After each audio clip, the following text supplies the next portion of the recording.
Well, we're living in unusual times, but I think one of the great things that most of us are still experiencing is having the post delivered, and things even there have had to change slightly. But it's great, I think, for everyone to be in touch and to get their parcels and that sort of thing. The head of the post office, Julie Edge, is now joining us. And Julie, really, I know you've obviously got challenges in all sorts of directions. Maybe they're the unsung heroes almost. I don't know if Howard Quails yet mentioned the posties, but I think a lot of people do really rely on that service. They do, Paul, and I totally agree with you. They are the unsung heroes. They're out in all of our communities around the island, still carrying on with the service, obviously whilst continuing with social distancing.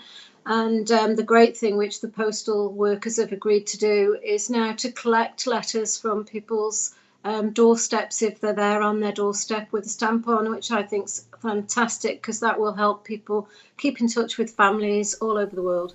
There's no question you've had your issues. I think that the southern area had to have a deep clean because obviously people are getting tested. Is that causing you lots of challenges? Well, fortunately, we had a good business continuity plan in place, and obviously, yes, we did have a situation down in our Southern Sorting office, and we were managed to quickly close the Sorting office down and move to our alternative premises, and to make sure that, in accordance with what we've received from Public Health, do a deep clean of the facility. To make sure that it was safe for our employees to go back in, who are the key focus when we're doing these, doing this change. And like all the services that carry on working, some people have to self-isolate or have, had a test. Are you managing okay on numbers? Or are you looking for more staff or what? We have put a call out, Paul. We have, I think it's approximately about 30 casuals working for us at the moment due to self-isolation and employees who have got vulnerable or health conditions themselves. So we did put a call out. We've got about 30 casuals. We're also hopefully going to get some redeployed people from Isle of Man government. So that's certainly been, we've been getting help and support from Minister Thomas on that. And where do we go from here? I mean, the likelihood is you won't be stopped, will you? I mean, the post will still go on. I mean, that's one of the vital services. It is, Paul. I don't think people actually realise. I noticed some comments on social media in the last week about why don't the post office get a container on the boat. We do have a container on the boat every day, bringing the excess that the mail plane cannot take. So obviously we have the mail plane, which is a key vital link for so many services on the island, down to pharmacies and that using a lot of airmail. So although our mail plane goes every day and it comes in every day for 5 days a week, obviously at the weekend it doesn't, but we still have the trailer on the boat. So the logistics of the company and all of the areas that we touch and reach for our community is incredible. And I really do want to thank the whole of the workforce for what they've done to adapt and be flexible during this current crisis to keep us going.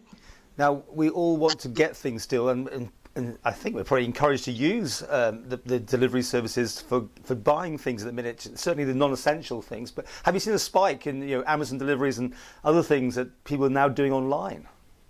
There's certainly been an increase in parcel deliveries, which people are doing a lot more ordering online. Amazon isn't particularly one that we pick up a lot of, because obviously a lot of that is done by Hermes, etc. So there are other providers out there, but certainly we have seen an increase in parcel deliveries, and it's a credit to the staff to keep that service going. We are still ensuring that we do special deliveries as much as we can on time. Royal Mail are suffering and having difficulties, so obviously they're one of our main business partners, and we're frequently in contact with them with regards to their changes. So sometimes there will be some delays, and obviously if we do have to close down one of our sorting offices for a situation like we had down the southern area, it's possible there will be delays, but I'm not hearing of any real delays in the service. So hopefully everybody's receiving what they can as they need it. And finally, the postman, I think I said this earlier, really, the postman, is one of those few interactions that people are getting, although they're not meant to have interaction. But people can, the posties can see if people are okay, they have picked up their mail and that sort of thing. It must be quite a reassurance maybe that you can assist maybe only in the sense of why haven't they picked their mail up and those sort of things. And would you report that and get someone to assist?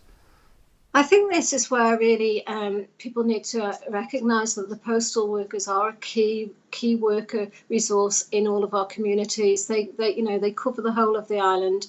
I'm certain that they all know their customers well.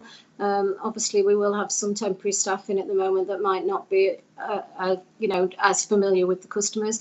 But I'm quite certain that if anybody out in our communities will be looking after anybody that they know is vulnerable and making sure they give them a wave, and that'll be the postal workers. And I hope that everybody gets that poster in their window of 3 legs and a stamp, so that they can see that that people are recognising the good hard work that they're doing.